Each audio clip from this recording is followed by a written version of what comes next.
होगा, और अगर सब मिलकर कोशिश करें तो रास्ता निकल सकता है। राजू के चेहरे पर एक उम्मीद की किरण जागती है। हाँ बाबा जी, अगर सब मिलकर काम करें तो हम पानी ढूंढ सकते हैं। हमने पहले कभी यह कोशिश ही नहीं की।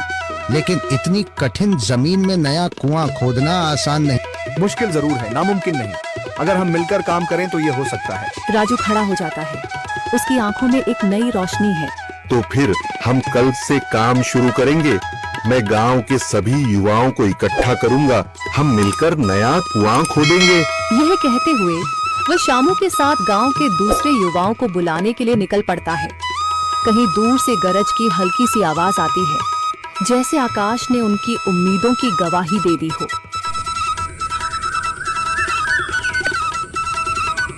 अगली सुबह राजू और शामू गांव के युवाओं को इकट्ठा करने निकल पड़े। चौधरी महेश की हवेली के सामने एक भीड़ जमा है। बाबा जी, संदरी, गांव के कुछ बुजुर्ग और किसान सभी मौजूद हैं। हम हाथ पर हाथ रखकर नहीं बैठ सकते। अगर अल्लाह ने हमें हिम्मत दी है तो हमें खुद पानी के लिए मेहनत करनी होगी। हम एक नया कुआं खोदेंगे। लेकिन राजू, क्या हमें यकीन है कि वहाँ पानी मिलेगा? बेटा, पानी जमीन के अंदर होता है, बस सही जगह खोदने की जरूरत है। हमने अपने बुजुर्गों से सुना था कि पुरानी नहर के पास जमीन नरम थी, शायद वहीं पानी हो। बाबा जी सही कह रहे हैं। अगर तुम सब यह काम करने के लिए तैयार हो तो मैं अपने कुछ मजदूर भेज सकता हूँ। धन्यवाद चौधरी जी, लेकिन हम सब खुद भी मेहनत करेंगे। यह हमारे गांव के अस्तित्व की लड़ाई है। संदरी, जो अब तक चुप थी, आगे बढ़ती है। हम औरतें भी पीछे नहीं रहेंगी। हम पानी लाने की व्यवस्था करेंगी, खाना बनाएंगी, ताकि तुम सब आराम से काम कर सको। यही हिम्मत चाहिए थी संदर। पूरा गांव एक नई उम्मीद के साथ कुआं खोदने की तैयारी में जुट जाता है। दूसरी ओर कुआं खोदने का काम शुरू हो चुका है। राजू, शामू और दूसरे युवा बेलचे चलाने लगते हैं। मिट्टी बाहर निकाली जाने लगती है। तेज गर्मी के बावजूद सब पूरी हिम्मत के साथ जुटे हुए हैं। दोपहर की तेज धूप जमीन आग की तरह तप रही है। गांव के लोग लगातार कुआं खोदने में जुटे हैं। हाथ छिलने लगे हैं, माथे से पसीना बह रहा है, मगर किसी ने हार नहीं मानी। महिलाएं पानी और सत्तू लेकर आती हैं ताकि पुरुषों को कुछ राहत मिले। हमें और गहराई तक जाना होगा। अब तक सिर्फ सूखी मिट्टी और पत्थर ही निकल रहे हैं। राजू, यह बहुत कठिन काम है। अगर हमें पानी न मिला? अल्लाह मेहनत करने वालों को कभी निराश नहीं करता बेटा। तुम सब अपनी कोशिश जारी रखो, पानी जरूर निकलेगा। हिम्मत मत हारो। अगर अब रुक गए तो फिर कभी पानी नहीं मिलेगा। सभी फिर से जोश में आकर काम में जुट जाते हैं, मगर सूरज की तपिश बढ़ती जा रही है और कई लोगों की सांसें तेज चलने लगती हैं। तभी एक तरफ से रामलाल और उसके आदमी हंसते हुए आते हैं। अरे भाई, तुम्हें लगता है कि जमीन तुम पर रहम करेगी?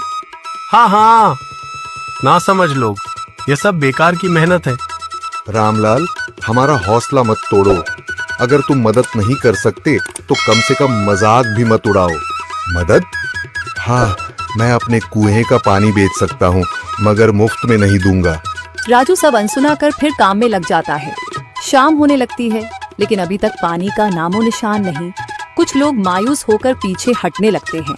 राजू, शायद रामलाल सही कह रहा है, यह सब बेकार है। नहीं शामू, हमें हार नहीं माननी। अगर आज हार गए तो फिर कभी हिम्मत नहीं कर पाएंगे। तभी अचानक फावड़ा किसी कठोर चीज से टकराता है। एक अजीब सी आवाज आती है। राजू चौंक कर देखता है और जल्दी जल्दी मिट्टी हटाने लगता है। अचानक एक ठंडी लहर महसूस होती है। सभी लोग दौड़कर आते हैं। जैसे जैसे मिट्टी हटती है, नीचे से गीली जमीन नजर आने लगती है। सब हैरान रह जाते हैं। सुभान अल्लाह, मैंने कहा था ना, अल्लाह हमारी मेहनत को जाया नहीं करेगा। राजू और बाकी सभी जोर लगाते हैं। कुछ ही पलों बाद अचानक मिट्टी के नीचे से पानी की एक छोटी सी धारा फूट पड़ती है। गांव वाले खुशी से चिल्ला उठते हैं। पानी, पानी निकल आया। यह अल्लाह की कुदरत है रामलाल, जिस पर तुम्हें यकीन नहीं था। पूरा गांव आनंद से झूम उठता है। लोग एक दूसरे को बधाइयां देते हैं। औरतें दुआ करने लगती हैं। कुछ दिन बीत चुके हैं। गांव वाले नए कुएं से पानी भर रहे हैं, खेतों को सींच रहे हैं और जिंदगी फिर से पटरी पर लौट रही है। मगर रामलाल अब भी अपनी